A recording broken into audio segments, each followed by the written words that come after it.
오늘 제목은 복받는 사람의 여정이라는 제목입니다. 우리의 인생을 비참하게 만드는 것은 이유는 복이 무엇인지를 모른 채 복을 추구하고 있는 데 있습니다. 우리는 복이 무엇인지도 모르면서 막연하게 복받기를 원합니다.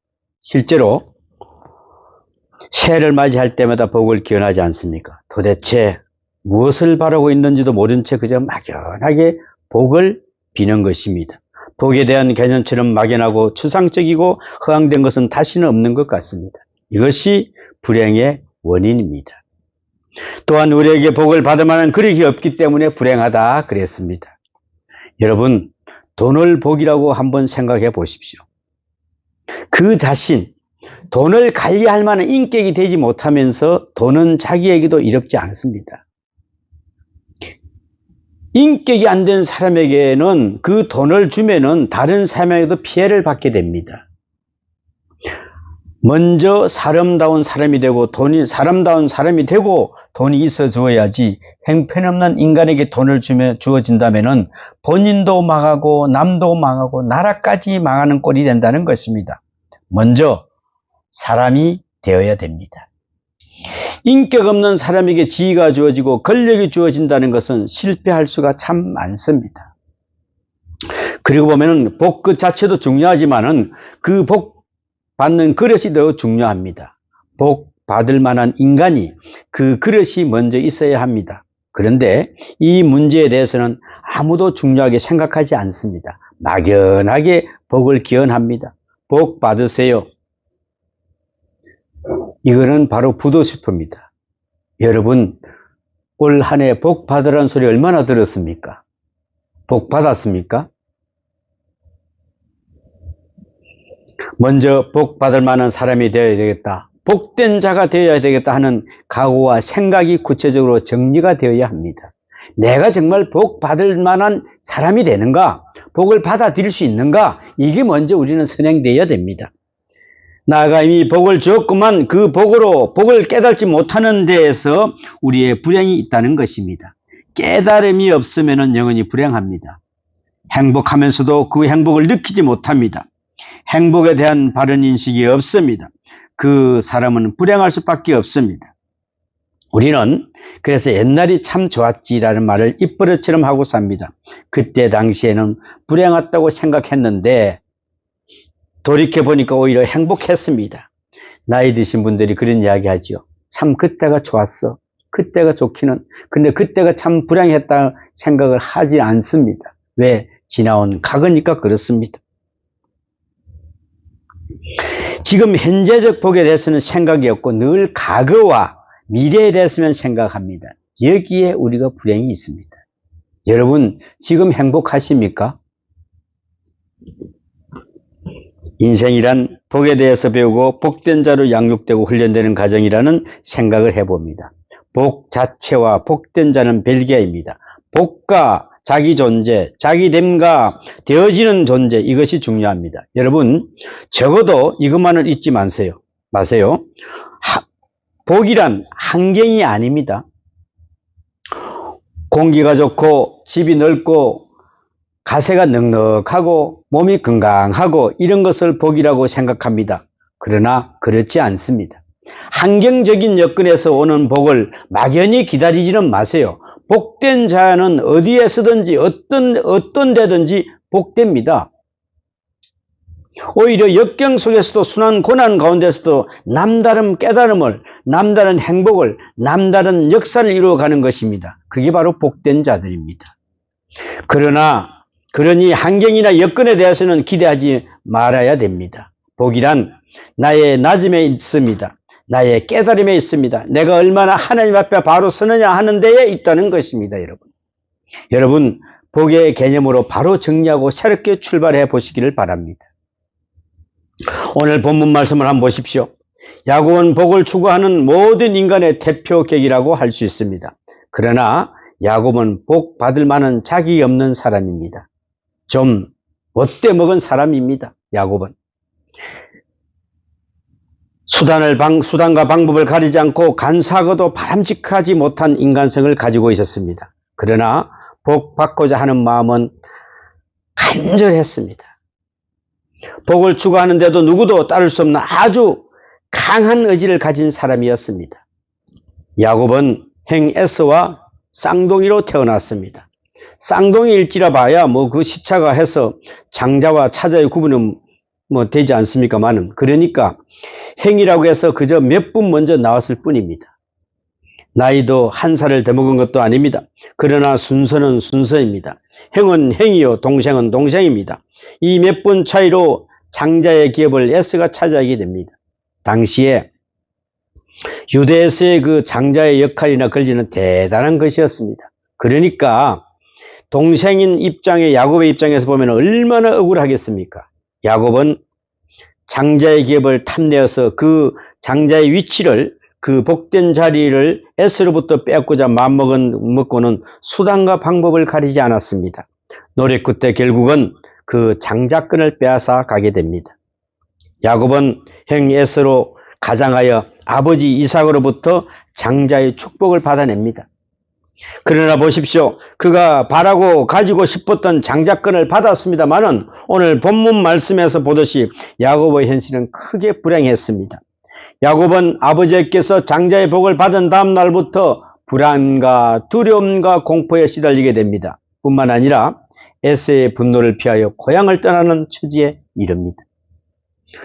부모님의 사랑, 특별히 어머님의 사랑을 독차지하며 살아온 나약한 성격의 야곱이 안정된 가정을 떠나 외롭고 험한 피난의 길을 떠납니다. 피난길에 오른 첫날 야곱은 부엘세바에서 루스까지 갑니다. 장장 60km나 됩니다. 하루에 걸어갈 수 있겠습니까? 60km를? 요즘처럼 이렇게 도로가 쫙 나와 있는 것도 아니죠. 그냥 그 비포장도로를 걸어간다고 생각해 보십시오.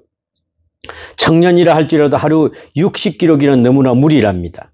한 40km 정도는 갈 수가 있답니다. 그런데 야곱은 이 60km나 되는 길을 쉬지도 않고 거의 뛰다시피 하면서 달려왔다는 말이 됩니다. 그렇게 루스에 도착해 보니 이미 해는 저물었습니다. 광야에서 노숙을 합니다. 돌 베개를 하고 하늘을 쳐다보고 누우니 정말 막막하기 짝이 없습니다. 신세가 얼마나 처량하겠습니까? 그 광야에서 어떻게 보면은 거기에 또 늑대도 나타날 수도 있고요. 거기서 많은 참 불합리한 사건이 일어날 수도 있습니다. 그런데 거기서 돌베개 하나를 베고 딱 누워서 얼마나 자기 신세가 처량했겠습니까? 장자권을 빼앗고 나는 복을 받았다고 했는데 이렇게 허무한가 하는 생각을 해보게 됩니다. 분명히 복을 받았는데 눈에 보이는 것은 아무것도 없습니다. 환경적으로는 가장 불행한 곳으로 빠져들어가고 있는 것을 알 수가 있습니다. 야곱은 지금 두려움과 고독과 공포에 시달리고 있는 것입니다. 도대체 복이란 무엇인가? 내가 받은 복은 어디로 갔는가? 그 복은 무엇을 의미하는가? 다시금 생각하지 않을 수가 없습니다.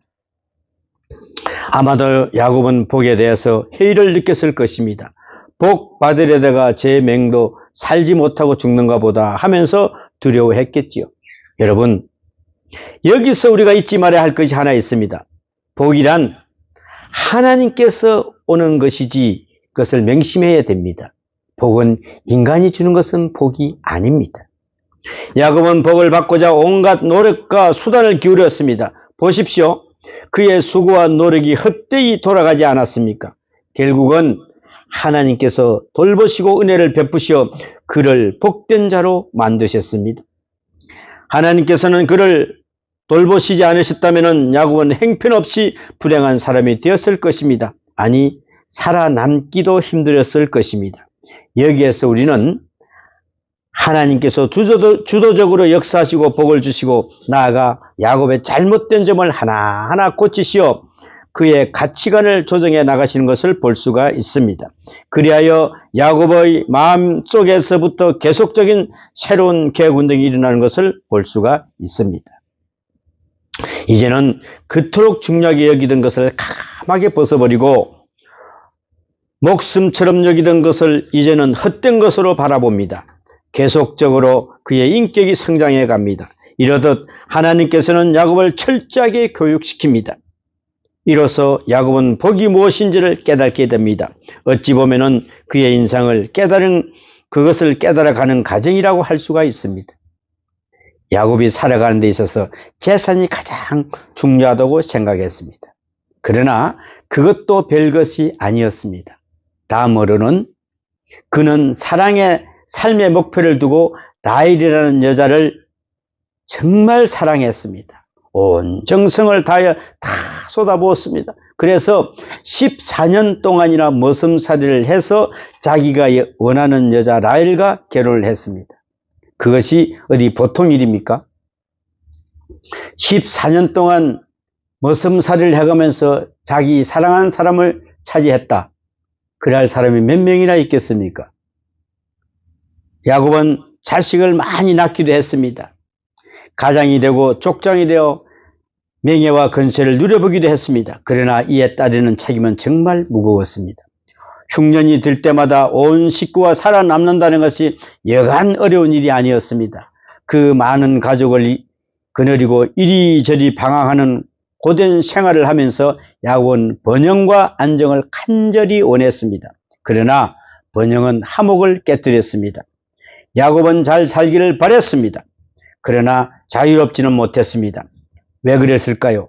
하나님의 의를 저버렸기에 야곱은 이처럼 난민 생활을 해야 했던 것입니다. 자기 나름의 고생을 혼자서 치르면서 살아야 했던 것입니다. 이렇듯 야곱은 꿈이 많은 생을 살았기에 고생도 참 많았습니다. 창세기 40장을 한번 보십시오. 야곱이 바로 왕 앞에 설 때에 나이를 묻는 왕에게 야곱은 자신의 인생을 되돌아보면서 이렇게 대답합니다. 내 나그네 길의 세월이 130년이이다. 나의 연세가 얼마 되지 못하니 우리 조상들의 나그네 길의 세월을 미치지 못하나 험악한 세월을 보냈나이다 라고 바로왕 앞에서 이야기합니다. 험악한 세월을 살았다. 130년 동안을.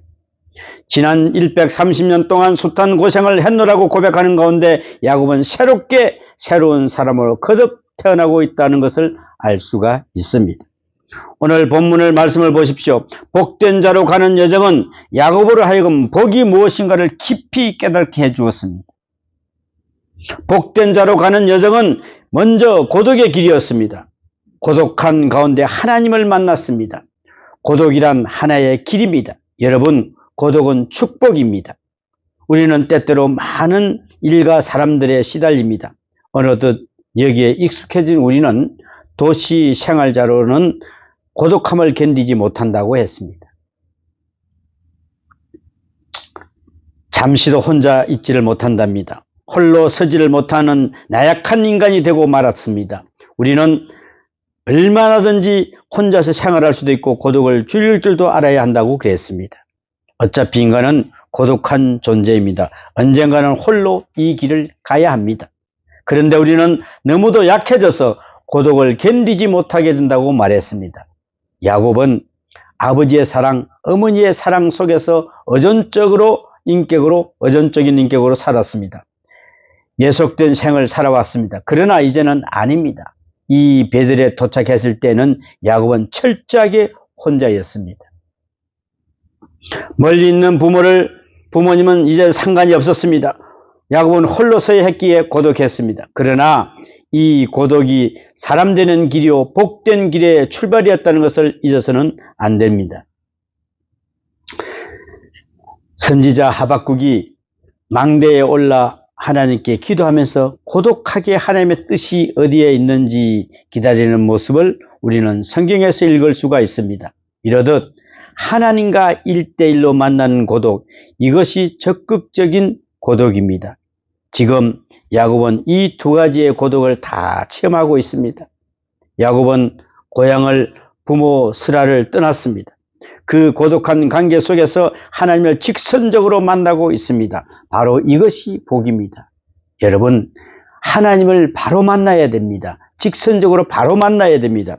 식구가 주렁주렁 많이 있어야 복이 아닙니다. 돈이 많고 재산이 많다고 복이 아닙니다.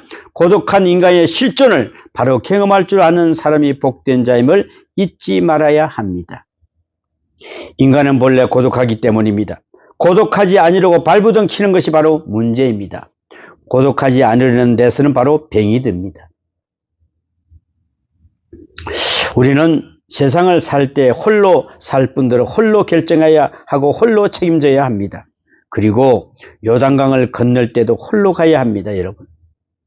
누구를 데리고 가겠습니까? 우리는 하나님 앞에 홀로 설 줄 아는 인격이 되어야 합니다. 우리는 고독한 가운데서 하나님을 만납니다. 하나님께서는 이것을 모르고 살아가는 우리를 때로는 건강을 빼앗기도 하시고, 때로는 재산을 빼앗기도 하시고, 때로는 가정을 잃게도 하셔서 깨닫게 하신다는 것을 알 수가 있습니다. 하나님께서는 그러한 방법을 통해서 우리를 당신 앞에 불러 개별적으로 만나기를 원하십니다. 하나님께서 함께 하시면서 새롭게 계시의 음성을 들려주십니다. 여러분, 혼자 있을 때 하나님을 만날 수가 있습니다. 여러 사람이 있을 때 만날 수가 있던가요? 만날 수가 없습니다. 요즘에 보면은 무슨 병이라고 하죠? 혼자서 있는 병, 누구도 만나고 싶지 않는 병, 뭐라 그럽니까? 그 사람들이 혼자서 제대로 만나야 됩니다. 그죠? 하나님을. 근데 하나님을 만나려고 떨어뜨려 놓으면은, 그게 나를 고립되었구나. 나는 이제 아무것도 세상을 찾아보지 않겠구나. 이렇게 생각한다는 것을 알 수가 있습니다. 그렇습니다. 야곱은 꿈에서 하나님을 만나고 있었습니다. 이 꿈을 프로도이드 학파학자들은 과거에는 경험한 일이라 그랬는데 축적된 경험이 무의식적인 잠재의식을 있다가 나타난다고 생각합니다. 그런가 하면은 심리학적 웅은 사람이 가진 미래에 대한 욕망이 꿈으로 나타난다고 설명하고 있습니다. 역사적으로 보더라도 꿈에 대한 해석은 구구합니다. 바빌로니아 사람들과 아시리아 사람들은 꿈이란 망령과 악마가 나타나서 사람을 나쁘게 만드는 작용을 하는 것이라고 생각했습니다. 애굽 사람들은 신이 죽는 메시지가 꿈속에 있다고 생각합니다. 그래서 바로 해야 한다고 믿었습니다. 히브리 사람들은 하나님께서 잠자는 자를 영적으로 방문해 주시는 것이 꿈이라고 생각을 했습니다. 이는 성경이 특별히 구약 성경에 잘 나타나 있습니다. 물론 우리가 꾸는 꿈 가운데서도 인간적인 꿈이 참으로 많습니다. 그러는 하나님께서 꿈속에서 있는 인간의 영혼을 방문해서 인간을 만나주시는 경우도 있기는 있습니다. 그러나 이러한 계시적 환상적 꿈을 유대인들은 현실과 동일시하여 해석을 합니다. 오늘 본문 말씀도 바로 그런 이야기입니다. 하나님께서 말씀하십니다. 내가 누워있는 땅을 내가 너와 내 자손에게 주리니 내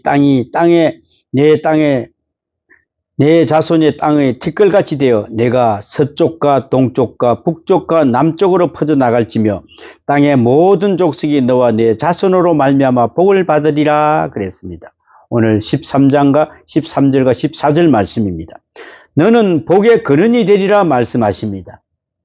땅에 대한 복, 자손에 대한 복, 만민에 대한 복, 이 세 가지 복을 약속해 주셨습니다. 그 약속이란 미래적 현실입니다. 내가 오늘날 복된 자가 될 뿐더러 이 복을 현실은 장차 저 앞에서 이루어지는 것입니다. 내 자신이 티끌같이 될 것이요 내 땅을 덮을 것이요 모든 만민이 너로 인하여 복을 받을 것이다 그랬습니다. 누구요? 아직도 결혼도 하지 않은 사람 야곱에게 주시는 하나님의 바로 약속이었습니다. 우리는 이것이 엄청난 미래지향적인 복임을 깨달아야 합니다. 이보다 더 중요한 것은 바로 종말입니다. 내가 이리저리로 방황도 하겠고 여러 가지도 배도 하겠지만 마지막에는 이곳으로 돌아올 것이라고 하나님께서 말씀하십니다. 여러분, 이리저리 돌아다니 여러분들이 왜 바로 못 들어갈까요? 이스라엘 백성들이 왜 광야에서 40년 동안을 헤맸을까요? 하나님 말씀을 바로 듣지 않아서 그랬습니다. 밥을 주는데도 쌀을 주는데도 양식을 주는데도 더 달라. 그 사람들이 노력해서 밥을 먹지를 안 했습니다. 그런데도 40년 동안 다니면서 신발이 휘어졌다 그랬습니까? 옷이 떨어졌다 그랬습니까? 그런데 그것을 알지를 못한다고 그랬습니다. 마지막에는 돌아올 것이다. 하나님께서는 말씀하시고 계십니다. 그 종말을 책임지겠다고 말씀하십니다. 너는 무사히 이리로 돌아올 것이다. 그 마지막을 하나님께서 책임져 주십니다. 이것이 바로 약속입니다.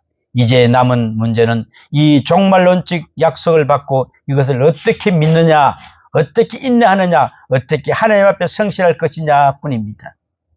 하나님께서 야곱에 주신 축복은 지극히 인격적이요 종말론적이요 신령한 것이었다고 생각됩니다. 영원한 것이었습니다. 이제 야곱은 복된 자로 살아갑니다. 복을 받고 살아갑니다. 그래서 과거에 그렇게 좋아했던 것을 이제는 버리게 됩니다. 하나님께서 버리게 하셨습니다. 과거에 야곱은 남을 속이기도 했고 남에게 속기도 했습니다. 이제 야곱을 속인다는 것이 얼마나 부질없는 짓인가, 얼마나 무서운 죄인가를 깨닫게 됩니다. 마음도 고치고 욕심도 고치고 성격도 고치고 인간도 고치게 됩니다. 이러듯 하나님께서는 야곱의 신앙과 세계관마저도 하나하나 다듬어 나가십니다. 인간 의지로 하는 일은 다 헛된 것임을 깨닫게 하시고 이제는 오직 주님만을 의지하면서 사는 인간으로 키워나가고 있습니다. 번영도 안정도 영광도 하나님께 있다는 것을 야곱은 깨닫게 합니다. 여러분, 우리도 이걸 깨달아야 됩니다. 모든 것이 하나님께 있다는 것을 깨달아야 됩니다. 야곱은 하나님 앞에 성실하게 응답합니다. 그 응답이 바로 오늘 본문 말씀에 나타납니다. 첫째가 예배입니다. 야곱은 아침에 일어나서 자신에게 베개 삼았던 그 돌을 세워놓고 거기에 기름을 붓고 굴에 엎드려 하나님 앞에 예배를 드렸습니다. 예배의 자세를 바로 했습니다. 여러분, 예배가 하나님께 가장 귀중한 응답인 것입니다. 예배 잘 드려야 됩니다. 여러분의 믿음의 성장도 예배의 자세로 가늠할 수가 있습니다. 항상 늦게 나오던 사람이 일찍 나오고 항상 뒤에 앉아있던 사람이 앞에 앉고 예배 시간 내내 졸던 사람이 정신 차리고 또 설교를 먼 이야기만 듣던 사람이 이내 내게 주시는 정말 말씀이구나, 이 말씀을 받아들여야 됩니다. 이럴 때 예배가 바로 자세가 되는 것을 볼 수가 있습니다. 여러분, 하나님께 드리는 예배가 자세가 바로 될 때에 비로소 하나님 앞에 바로 설 수 있는 것입니다. 예배가 바로 서야 됩니다. 여러분, 지금 예배의 자세가 어디까지 왔다고 생각하십니까? 하나님께서는 우리를 당신의 원하시는 데까지 다듬어 나가십니다. 그 다듬을 때 아픕니다. 힘듭니다. 그 다듬을 때 어떨 때는 정말 떠나고 싶을 때도 있습니다. 가끔 전혀 성경도 읽지 않는 사람이 기도하게 만드실 것도 있고요. 세상 일만 하던 사람을 손을 바꿔 놓으실 때도 있습니다.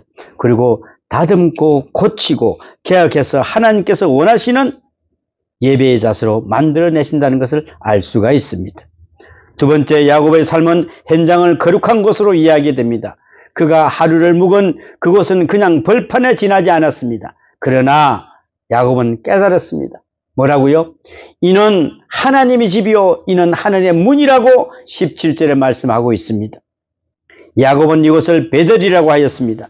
베델, 하나님의 집입니다.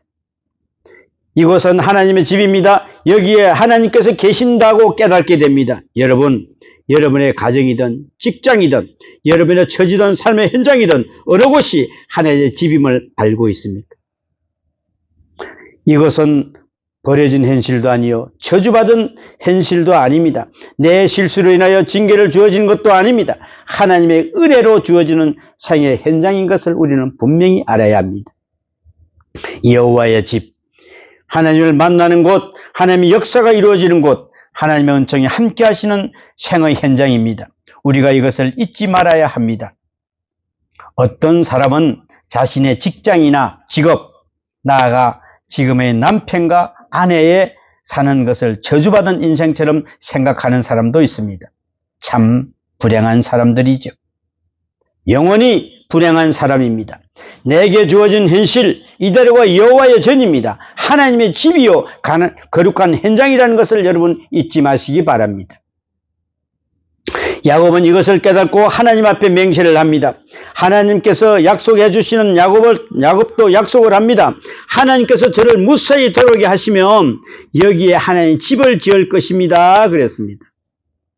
이것이 하나님의 전이 될 것입니다. 그리고 하나님께서 내게 주신 모든 것의 10의 1을 하나님께 드리겠나이다라고 고백합니다.